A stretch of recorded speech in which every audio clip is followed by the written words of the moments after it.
Amici bellini, McTominay ha cominciato molto bene la sua avventura al mondiale. Oggi tocca a Lang, io lo considero ancora uno dei nostri, lo dobbiamo tenere presente in panchina, e poi domani toccherà al Belgio e all'Uruguay. Però nella mia disperata ricerca di giocatori anche che uno magari non conosce, adesso cominciamo a conoscerli, questi due sono under, però non lo so se ce li possiamo permettere. Cominciamo.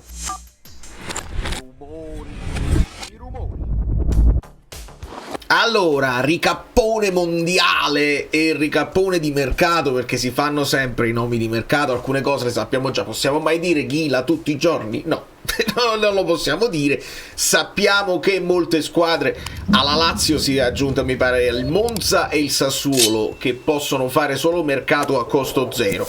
Quindi monitoriamo, perché ci sono dei giocatori sicuramente interessanti. Se hanno bisogno poi di vendere, bisogna approfittare di questa situazione. Però ieri, nel macello generale di una New York impazzita per il basket, perché sì, noi pensiamo che il calcio ha la sua importanza, ma qua per il basket sono veramente andati fuori di testa, ho fatto il video su calcio fluido per parlare di quella Coca-Cola là, però l'ho allargato in maniera un po' più, se non vi interessa ovviamente parliamo qua di calcio. E mi sposterei anche, ma perché? Perché spostarsi? Perché? Per rendere il video più interessante, con una brabam. Sono ancora in verde perché ho fatto il calcio fluido, ma non vi preoccupate, parliamo di calcio e parliamo di Napoli, partendo dallo spunto che ci dà il mondiale. Il Qatar pareggia proprio con uno starnuto finale, la Svizzera che fa penso il record di XG mondiale, almeno di questo inizio, 3.20 di XG, riescono a fare un solo gol, ma qui onestamente io facevo il riposino. In Brasile e Marocco abbiamo visto il primo di questi giocatori che io non li conoscevo, qualcuno non li conosceva, ma magari la maggior parte di voi che seguite il calcio internazionale o che giocate ai videogiochi sapete che questo qua a centrocampo è uno dei talenti più puri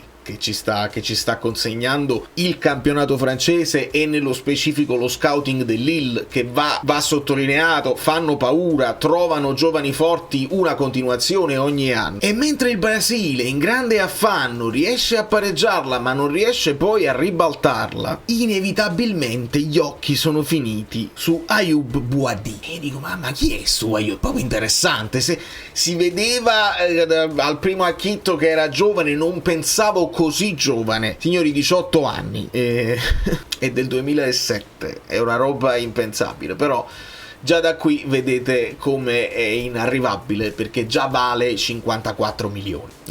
Quindi non è che tu dici abbiamo individuato, è giovane, è forte, non lo conosce nessuno. No, non lo conoscevo io, ma penso che il resto del mondo se ne sia accorto, ed è una bestia. È un giocatore difensivo, si propone in avanti, ha fisicità, tecnica, mamma mia. E il Marocco in generale ha dimostrato più tecnica, dobbiamo fare una riflessione su tutti i giocatori che sono di origine africana o africani.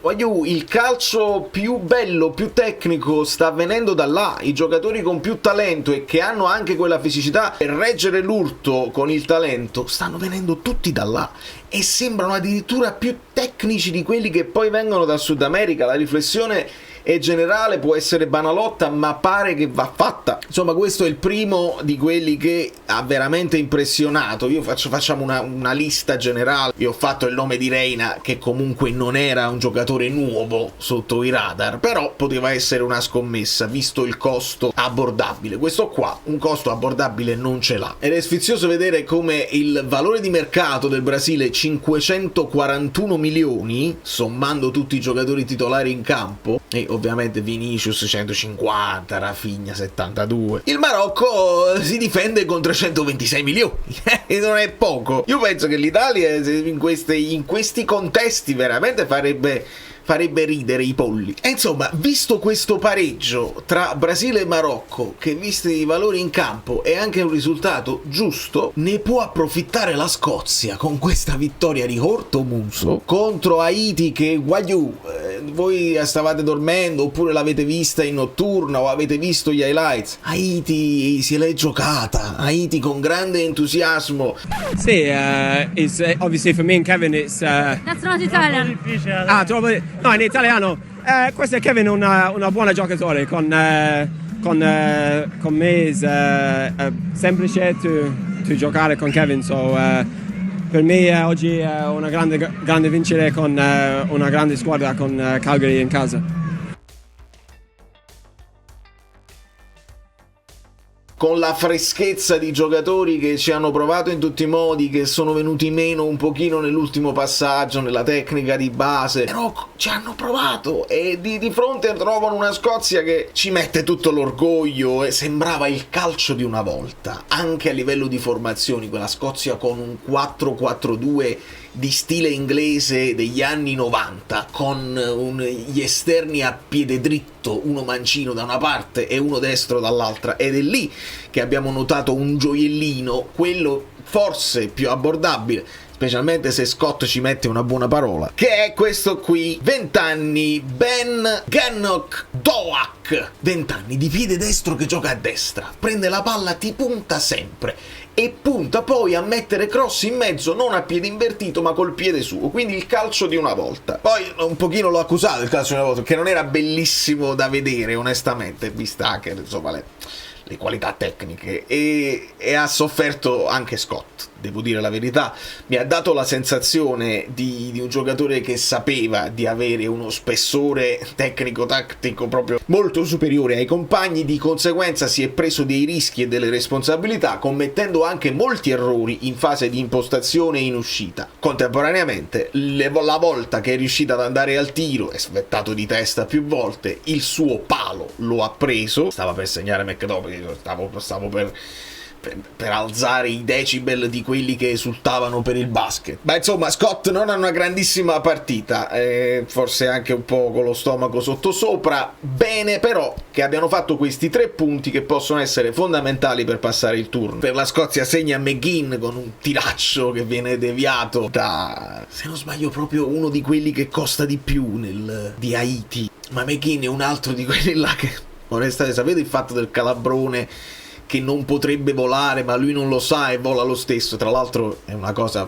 non vera, che non potrebbe volare, un mito che si usa dire, ma non è così. E lui non potrebbe giocare a calcio per come è tutto storto e così, però non lo sa e gioca lo stesso, e è anche determinante nella sua nazionale. Non guardiamo McGinn perché è in là con gli anni. Buona partita, dice Adams. Ferguson, vedete che alla fine risulta migliore rispetto a McTominay proprio in termini di azioni fatte bene, di passaggi non sbagliati, ma alla fine Haiti risulta avere lo stesso XG della Scozia e avrebbero meritato anche qualcosa in più, devo dire la verità. Il gioiellino ha 20 anni, 15 milioni di valore, però già gioca nel Bournemouth. Non significa, perché il Napoli sta pescando anche dalla Premier e dall'Inghilterra in generale. Lui rappresenterebbe un under, e quindi se non possiamo permetterci quello da 50 milioni. Però lui, se uno ha intenzione di dire, potresti giocartelo come una scommessa, e chissà.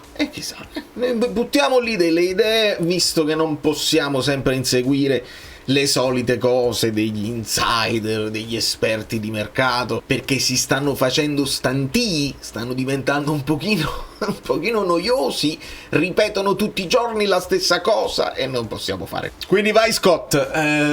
Tra l'altro l'ho visto un po' stanco, la stagione è stata lunga e adesso si deve togliere le soddisfazioni di andare più avanti possibile. È una roba storica per la Scozia e si è sentito quanto valore avesse per loro questa partita, un po' di paura pure di non farcela, però i 3 punti li hanno messi a casa e adesso devono vedere se riescono a passare tra le migliori terze, perché possiamo pensare che il Brasile vincerà con Haiti, così come il Marocco, e poi chi batterà la Scozia finirà davanti, credo. Però attenzione, perché gli upset sono dietro l'angolo e lo abbiamo visto in nottata o in mattinata per voi proprio con Australia-Turchia. Io lì ero convinta, Turchia, grandi giocatori, il Maz, hanno anche il talento di Yildiz, Çalhanoğlu.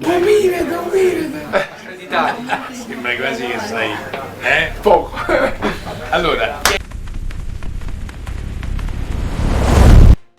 tutto che sta Montella che li mette Kadioglu eccetera eccetera, perdono 2-0. Non ho idea non ho idea di come sia andata, ma l'Australia mette a segno un colpo, un upset importante. In questo momento ha segnato la Germania, perché lì col Curaçao non esageriamo. E vediamo, compatibilmente con quelli che sono i miei impegni, perché dovrei andare anche a lavorare, dovrei andare a fare dei concerti e devo stare anche attento perché New York è in fiamme, però no, l'hanno aggiustata subito, l'hanno spente subito le fiamme. Però c'è grande fermento positivo e negativo in città e ne ho voluto parlare su Calcio Fluido in maniera un po' più generale, approfondita, ma più generale, uscendo dal discorso dello sport, perché non c'entra molto lo sport. Quindi grazie a tutti quelli che stanno seguendo questi video di approfondimento che sfrutta come scusa il mondiale per cominciare a vedere e a conoscere giocatori nuovi che ci sono e che io personalmente non conoscevo e che adesso possiamo cominciare a conoscere, giusto per evitare che a ogni sessione di mercato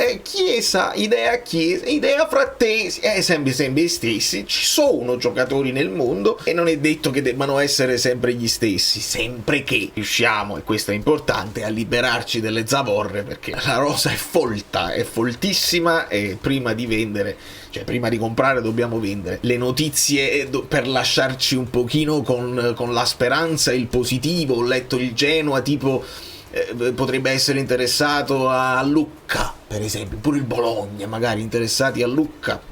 A Gattuso piace Lucca, cose incredibili, allora lo sfruttiamo per poi prendere Ghila.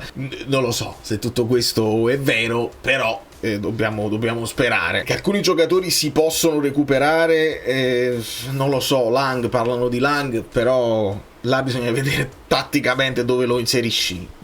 Se Allegri gioca come ha giocato col Milan, Lang diventa una seconda punta tipo Leao, non credo che potrebbe funzionare. Abbiamo tanti esterni da sfruttare in un certo modo, vedi Politano, vedi Alisson, Santos.